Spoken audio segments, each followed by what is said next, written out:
Ингээ ерөнхий сайд дээр томилогдох гэж байхад нь л асууж авахгүй л хэдүүлээ тэгээд буцаад олж авч чадахгүй шүү дээ энэ хүний чинь. Ер нь их хурлын гишүүдтэй протоколгүй уулзахыг хориглоё гэж бодож байгаа. Тийм хууль өргөн барина.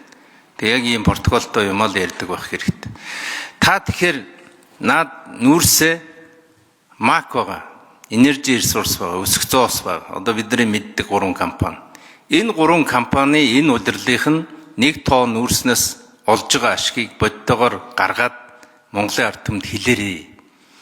$25 гэдэг чинь зохиож байгаа шүү та нар. Цаанаас ч одоо ингээ мэдээлэл би түрүү анар энтерт анхааруулад байсан шүү дээ. Худлаа мэдээлэлээр битгий хангаа та нар гэдэг нь тэр. Тийм шүү. Болгоомжтой хандахгүй бол бид нар ингээ агаарын тоо яриад байгаа шүү гэдгийг хэлмээр. Дээр нь шатхууны худалдааг ерэн гадаад яамд одоо үүрүүлвэл яад юм бэ?